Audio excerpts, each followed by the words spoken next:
Bom dia, boa tarde. Neste programa NanoAlerta, hoje no seu número 45. Fazemos este programa dedicado ao público não especialista, porque é este público que paga as pesquisas sobre nanotecnologia realizadas no Brasil. Também fazemos este programa porque é aqui que nós podemos discutir os impactos da nanotecnologia na economia, na sociedade, no meio ambiente, na ética, no direito, coisa que não são discutidas aonde se faz nanotecnologia no Brasil.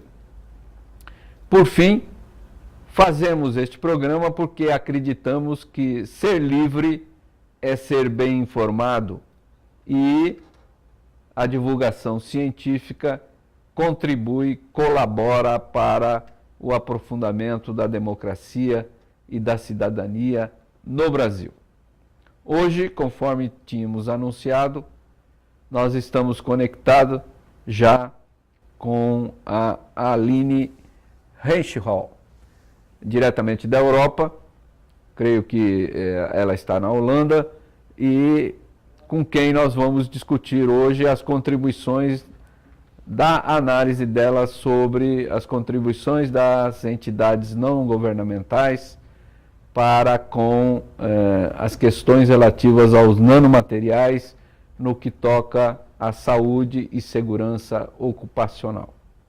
Primeiro ela vai falar um pouco da experiência profissional dela em relação à nanotecnologia e depois teremos a apresentação dela devidamente acompanhado pelos slides. Okay, Aline, you can speak something about your professional experience with nanotechnology. Okay, well, thank you very much, first of all, for inviting me here today to speak about my research, so I appreciate it very much, thanks. So a little bit to my person. I'm currently a PhD candidate at the University of Twente in the Netherlands, where I conduct my PhD research on nanomaterials and the regulation of nanomaterials, specifically in the area of occupational health and safety. So my background is not in law, but my background is more in science and technology studies. And so in this sense, I'm, you could say, more interested from a science and technology perspective, also including regulatory approaches into nanomaterial perspectives. Okay, we have your first slide in the screen. So is the title of your presentation. You can start your presentation now. Okay, thank you. So today I'm going to talk about an article that I've been written together with Professor Diana Baumann at the University of Michigan. And so in this article we talk about changing roles of non-governmental organizations in the governance of nanomaterials in the area of occupational health and safety. Next slide, please. Okay, is in the screen. Yes. So to start with, concerns on the potential human and environmental risks that are posed by nanomaterials have been raised by commentators for over 10 years now. And so we argue that a catalyst for much of today's research into the health effects of nanomaterials is actually associated with the publication of a report by the Royal Society and the Royal Academy of Engineering. And this report was published in 2004 with the title Nanoscience and Nanotechnologies, Opportunities and Uncertainties. And so this report was written by a select working group of over 200 experts, and they aim to summarize the current state of knowledge on nanoscience and nanotechnologies in order to identify what health and safety implications might emerge that require consideration by safety regulators. But even though the report has the broad remit to evaluate both the opportunities and the uncertainties of nanotechnology, actually in fact it focused almost exclusively on the potential risks and uncertainties. And even more so, it gave urgency to the issue of occupational health and safety within workplaces where nanomaterials are manufactured and handled. And so we argue then that this report provided a catalyst for global action into examining and addressing the adequacy of arrangements for effectively handling nanomaterials within workplaces. Next slide, please. Okay. Yes. So since 2004 then, industry, governments and organizations, for instance like the OECD, have developed instruments in order to handle nanomaterials at workplaces, and at the same time new data on certain nanomaterials has become available. So for instance, we know more now about single and multi-wall carbon nanotubes or titanium dioxide. However, even though this new data has become available, overall the potential health risks of nanomaterials are still largely unknown. And this is why certain stakeholders have raised concerns that existing occupational health and safety instruments may fail to protect the health and safety of workers who are handling nanomaterials. And so in this relation, for instance, a traditional instrument in the occupational health and safety practice is risk assessment. And so traditionally, risk assessment follows 3 steps that are interrelated. So first of all, you start with a hazard evaluation, then you do an exposure and dose response identification, and then the overall risk can be characterized at workplaces.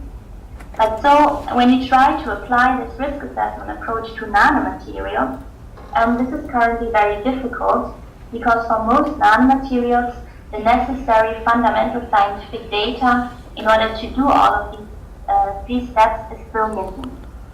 And so against this backdrop, we explore then how uncertainties in the nanomaterial occupational health and safety governance debates are currently being handled by government and industry in cooperation with a non-governmental organization. Next slide, please. Yes. Okay. And so in the past, NGOs have actually been visibly involved in this debate on nanomaterials and health safety. But over the last few years, it appears that their participation actually declined.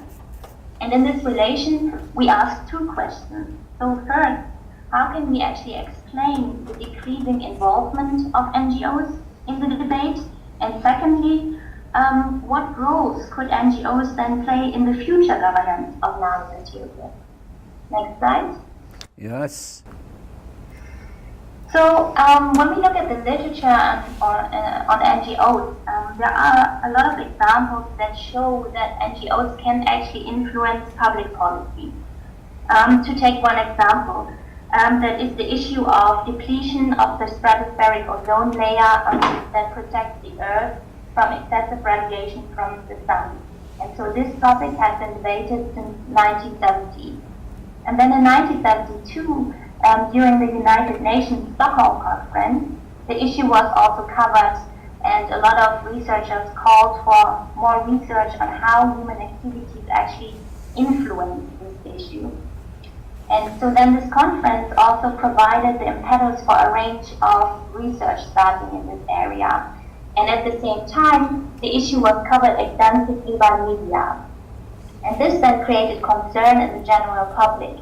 And at the same time, significant pressure was placed on governments, including the US, Canada, and Sweden, to actually examine this case for regulatory intervention. And also NGO activity fed directly then later in the negotiation on the Montreal Protocol on substances that deplete the ozone layer in 1987, which then established agreements on bans and production and imports of CFC. So this example shows then that NGOs actually can influence policy, and they can influence policy through epitomizing public outrage. And so we investigate NGO activities then in the area of nanomaterials health and safety in 2 key manufacturing jurisdictions. And these are Germany and the US. Next slide, please. Yes. Okay. Yes. Yes, so to start with, in Germany, the government initiated the so-called Nano Dialogue in 2006. And so this Nano Dialogue was created in order to bring together representatives from industry, policy, academia, NGOs, and also other civil society groups, with the goal to engage them into a debate on the responsible use of nanotechnology. And specifically, the German government then invited NGOs to participate. And there are 2 reasons why the German government did that. On the one hand, in Germany and more broadly in European countries, traditionally there is a form of standing for interest groups in the policy process. But also, on the other hand, the German government invited NGOs to participate because the government saw a need to involve NGOs due to experiences with the introduction of genetically modified organisms in 1990. Because here it happened that NGOs were involved at a stage that was too late, which then resulted in mobilization of public backlash by NGOs, and then in the end, GMOs were largely rejected by the general public and could not be developed any further. And so against this backdrop, the German government wanted to invite NGOs early on in the debate on nanotechnology to not repeat this kind of GMO disaster. Okay. And so then in the last, sorry? Okay, but the final evaluation from the NGO, German NGOs, to participate of this process was one positive evaluation or negative evaluation of this participation? I would think it was a positive evaluation or a positive initiative, you could say, because I think the government really brought a lot of different stakeholders together at one table, and they were able to really work together over an extended period of time.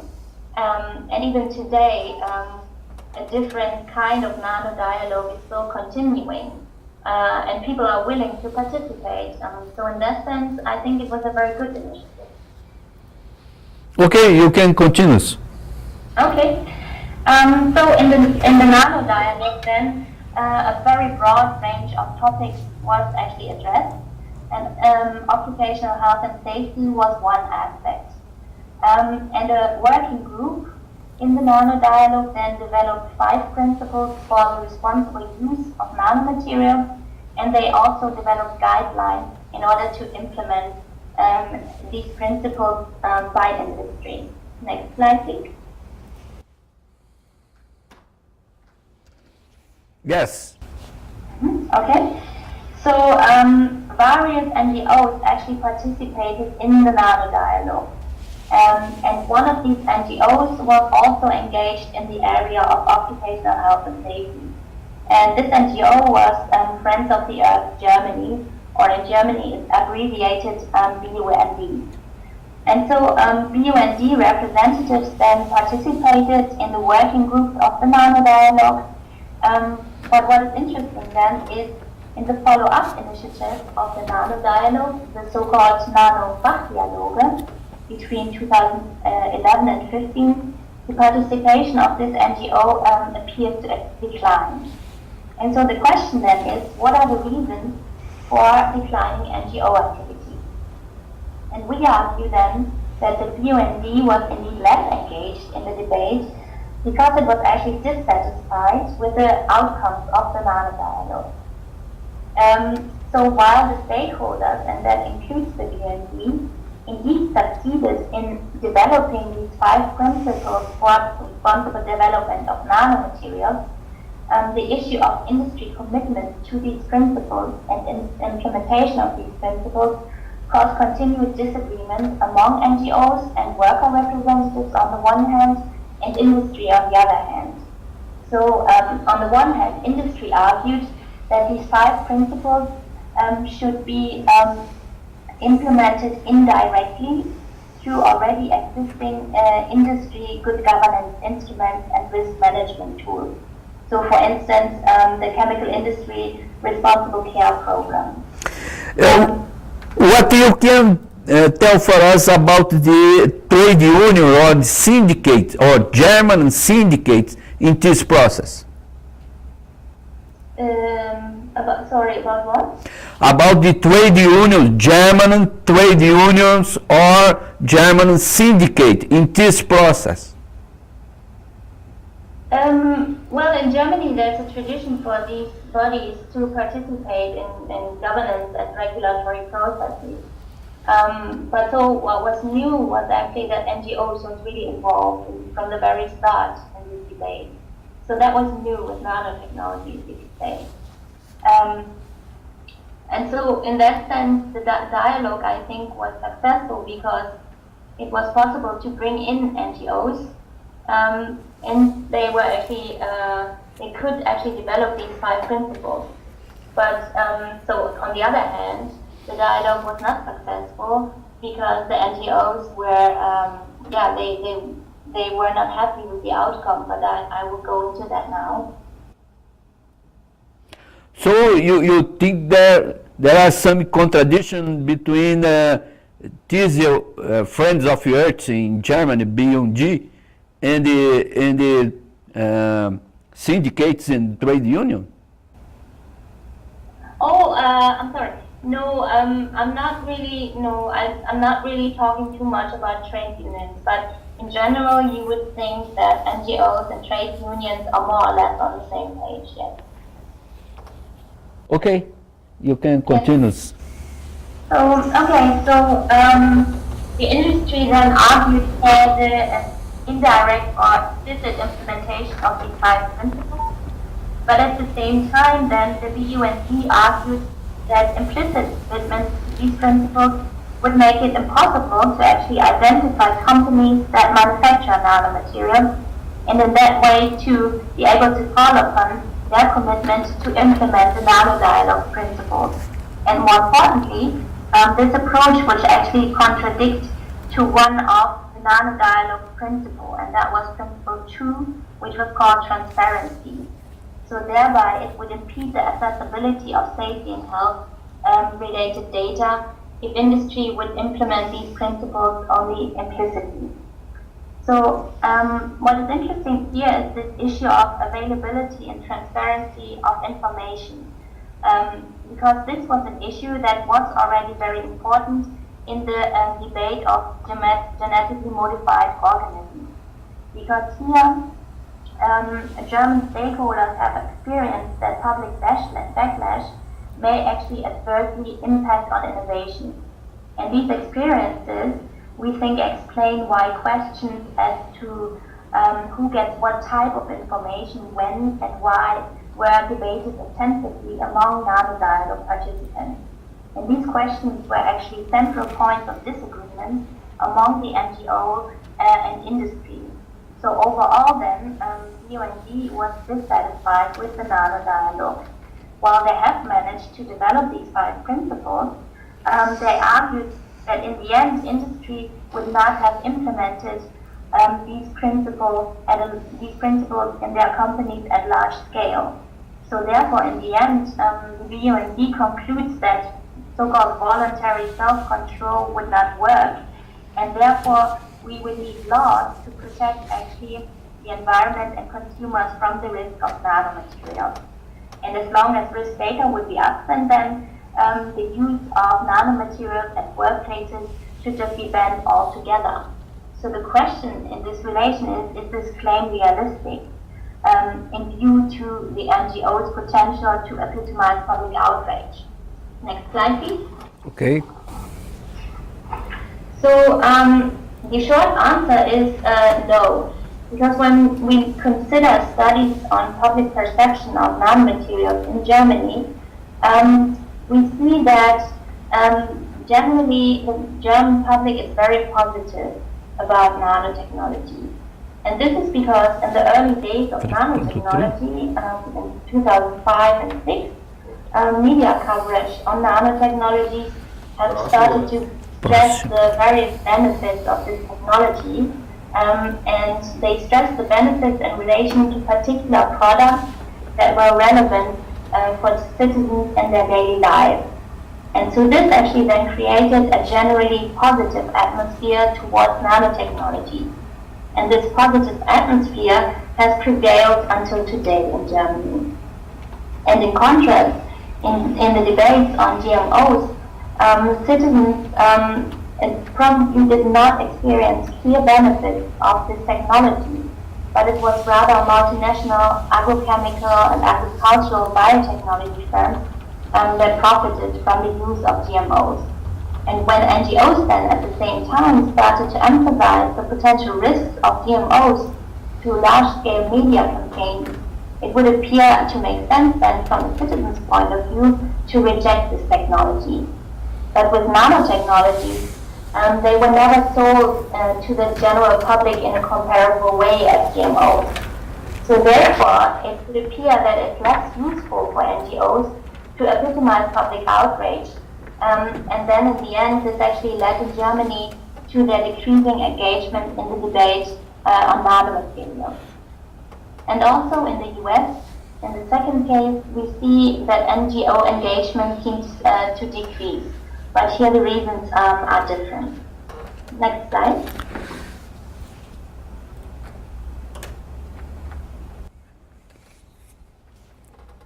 Yes.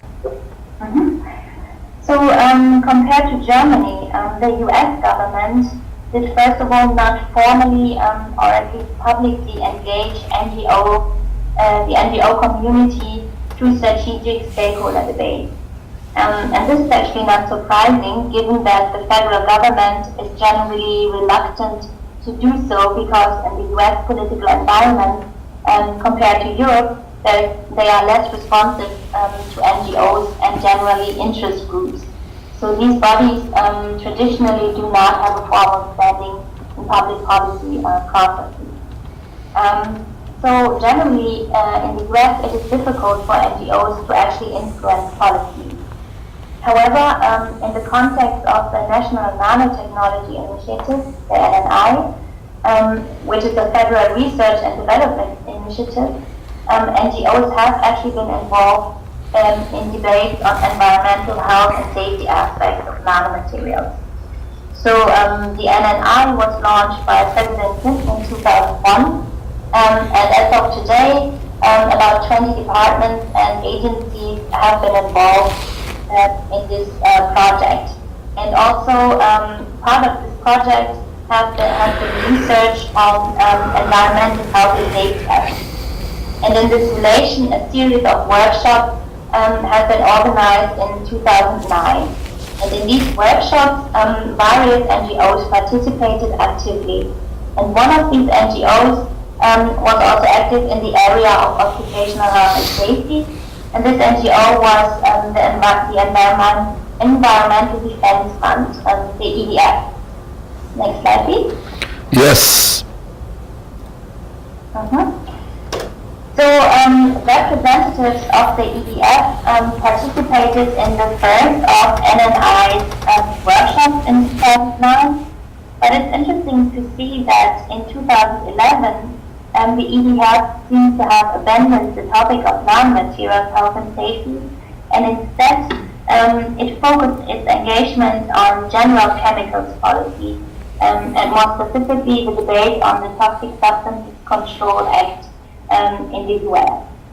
So here it is important to note that this Toxic Substance Control Act is administered by the Environmental Protection Agency, EPA. So of course EPA does not regulate occupational health and safety matters because these are in the pursuit of the Occupational Safety and Health Agency, OSHA.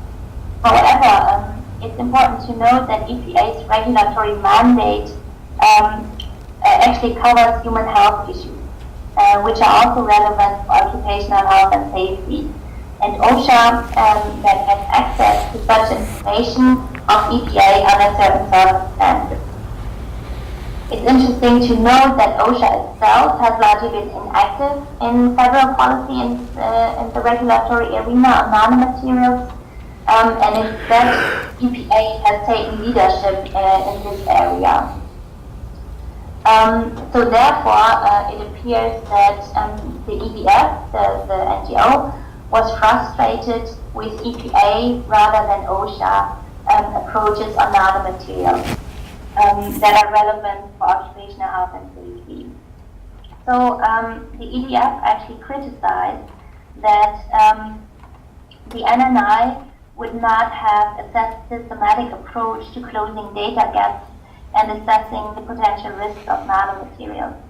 And also the NGO accused the White House of throwing up barriers to effective oversight because it claims that statutory authorities are adequate and no changes are necessary.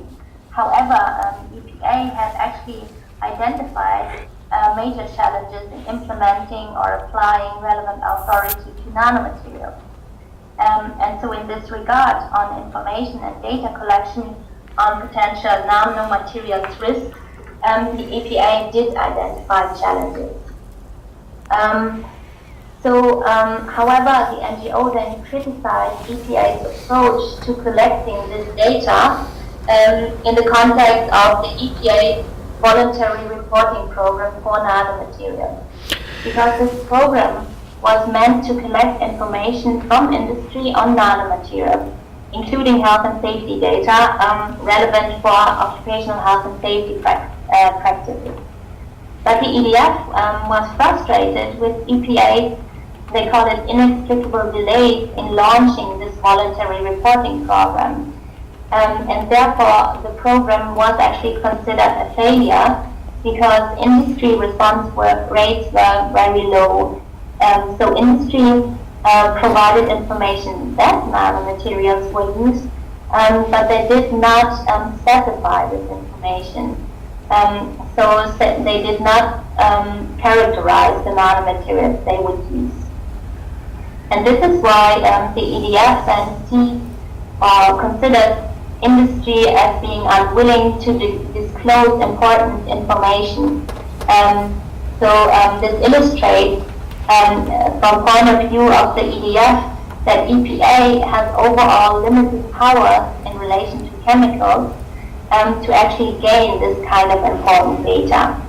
And so accordingly to what the EDF said is that EPA could have used the case of nanomaterials to push for change in the overall chemicals regulation, but it failed to do so. And the NGO stresses that industry actions, or rather lack of industry action, has played an important role for limited regulatory activity, specifically related to nanotechnology. And so in the end, EDF actually lost its belief that nanomaterials could be a case in point to illustrate necessity to reform chemicals for legislation. And in this relation, it would seem one of the factors that led the NGO to finally abandon their advocacy and policy focus on nanotechnologies in 2010 and 11. However, another explanation why the NGO has actually left the public debate on nanomaterials appears to be linked to the limited public outrage potential of nanotechnology in the US. Next slide, please. Okay, but I would like to comment something about the EPA, NIOSH, and the other American agency that in general American agency was not prepared to discuss the nanomaterials. I think in general the American agency was so very with no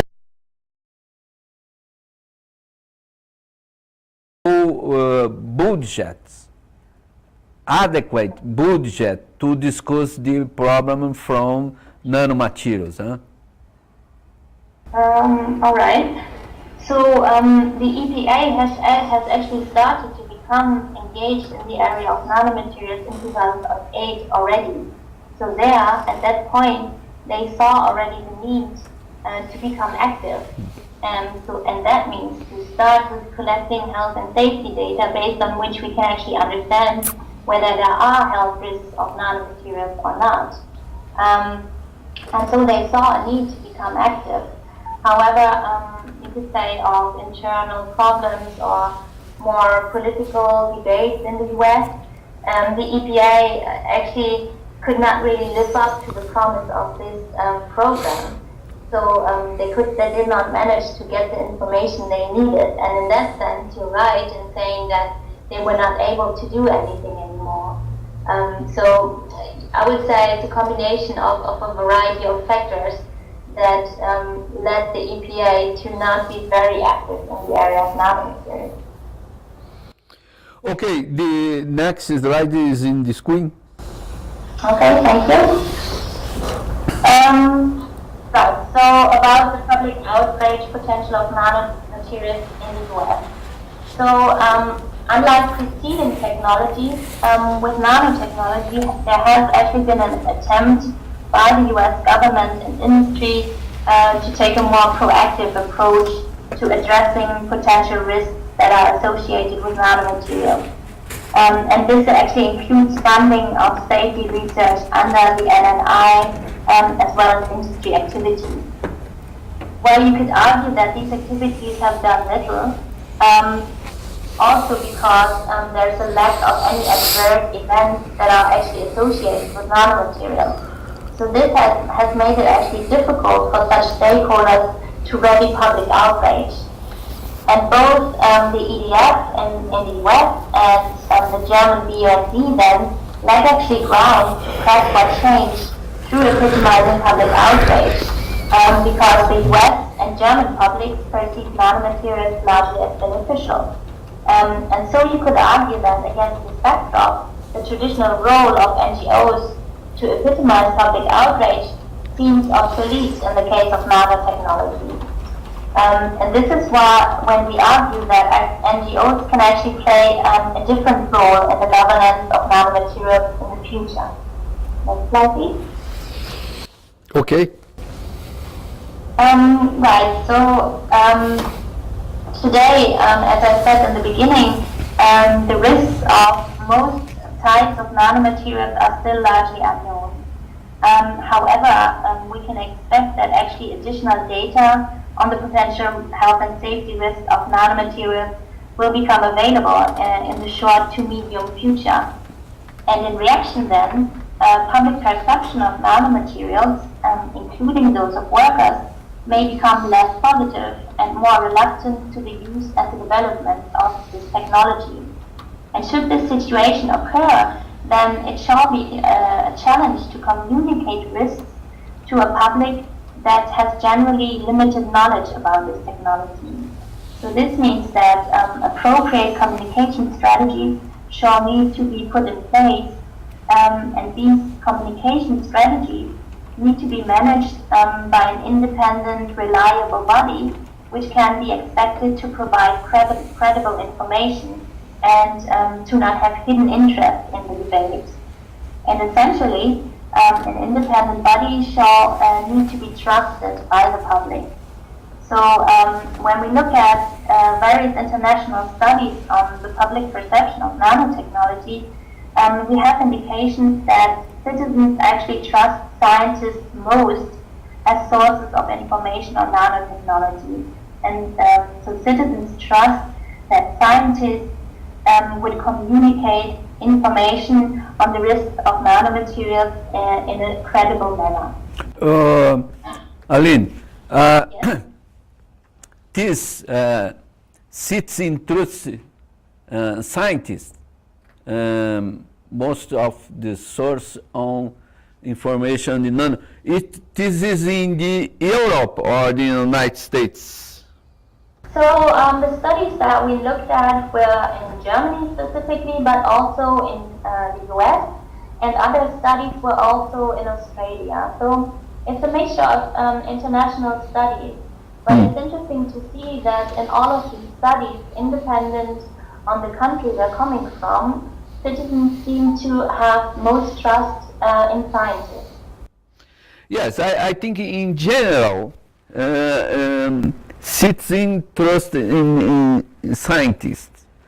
But I also think that we have a green area, one green area that is very difficult.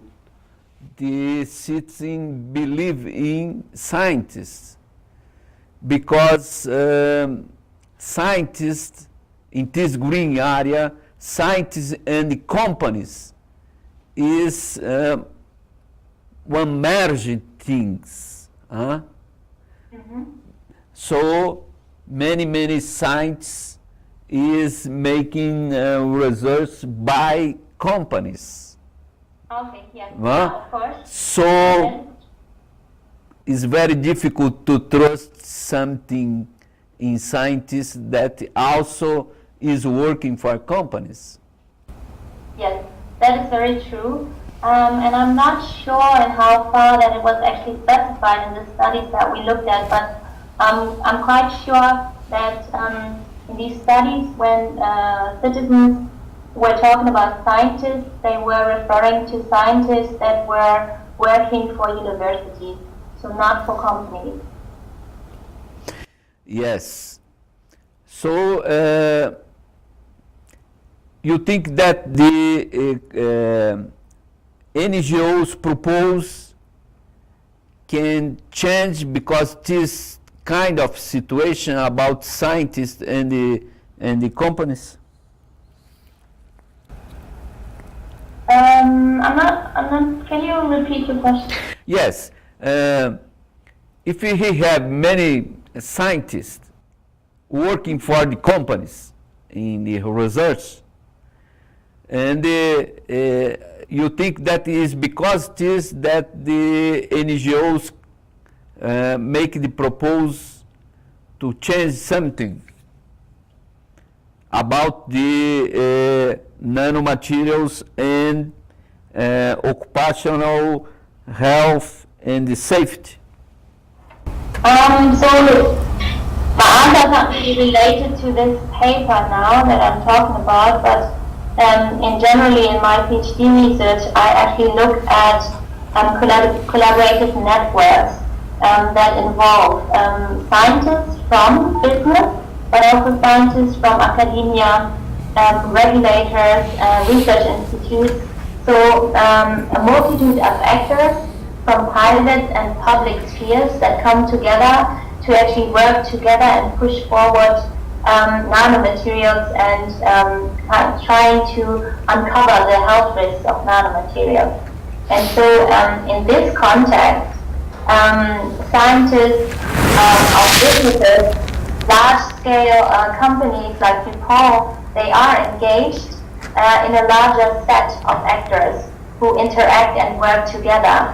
So in this sense, I think scientists, not only from academia but also from companies or from businesses, can play a very important role in the regulation of nanomaterials. Okay, you can continue. Yes. So I said that citizens largely trust in scientists. Next slide. Yes. So in the US, a body that would be trusted then by citizens could be the National Institute of Occupational Safety and Health, NIOSH. Because NIOSH has actually been actively involved in the debate on nanomaterials health and safety since 2004, when they established its Nanotechnology Research Center. So the center at NIOSH aims at providing an overall strategy and to coordinate research programs on nanomaterials. And NIOSH has co-initiated more than 16 symposia, workshops, and conferences, which were widely attended by all relevant stakeholders in the US. So that includes NGOs, companies, regulators, and labor unions. And in Germany, a comparable body to NIOSH would be the Federal Institute for Occupational Safety and Health, which is abbreviated BAUA. And so BAUA has taken a leadership position in the German occupational health and safety debate on nanomaterials since 2005. So at that time, the BAUA established its program on the safety of nanomaterials. And comparable to NIOSH, BAUA collaborates very closely with regulatory agencies, industry, as well as NGOs, and brings together these stakeholders through jointly organized workshops. And so both BAUA and NIOSH are highly involved in the debate on nanomaterials, and at the same time they have built an extensive collaborative network over the years. And this is why we think they are ideal bodies for the collection and management of risk-relevant information of nanomaterials. And in this connection, then, NGOs could be involved as trusted so-called knowledge brokers in order to communicate relevant risk information to interested laypersons. So as shown earlier or argued earlier, for both EDS and the DOND, a crucial factor in the responsible development and use of nanotechnology appears to be the issue of data provision and communication. And in this area, they have both been particularly active. And therefore, it would appear useful to actually ascribe NGOs a governance function in the communication of risks to lay people. And doing so, however, would have challenges. And these would, for instance, include providing adequate and appropriate compensation for any such work to NGOs. But the larger challenge, I think, is associated with credibility, because credibility with NGO members and the public at large. Because some NGOs, for some NGOs, formal involvement in any such partnerships would have the potential to undermine their mission as well as their supporter base. But for other NGOs, such as EDF, who have a long history of partnering with industry, any such engagement would appear to complement rather than contradict their way of doing business. And selecting and partnering with the right NGO in this context shall be critical for any such approach in communicating with lay people. Next slide, please. Okay. So this is my conclusion. So I have argued that NGOs in two key manufacturing jurisdictions, and that is the US and Germany, are currently less publicly involved in governance activities on nanomaterials health and safety compared to the early days of the debate in 2004. And the key reason that we have found that explains the decline in NGO involvement is actually dissatisfaction with both government approaches and industry provision of nanomaterials health and safety data. And both the German NGO and the US NGO did not succeed in pushing industry to provide such data. And the NGOs did not succeed also to push for regulatory change through epitomizing public outrage, because public perception of nanotechnology is largely positive, both in the US and in Germany. And so this is when we argue that NGOs could have another role in the governance of nanomaterials.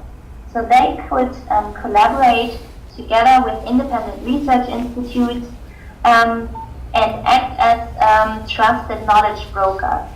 So these independent research institutes could be responsible for collecting and managing nanomaterials health and safety data, while NGOs then communicate relevant information to the general public. And through communicating information on the risks of nanomaterials in a manner that is accessible to a relatively uninformed public, In this way, NGOs could actually support the responsible development of nanotechnologies. Well, thank you. So that was my slide. Okay. Could you please tell for us what you put inside of this title of NGOs? You could give for us some example? You put one example, the German NGO BUND. You have another example? The Environmental Defense Fund is the other example, yes. Environment Defense Fund. And? Yes. So I had two NGOs.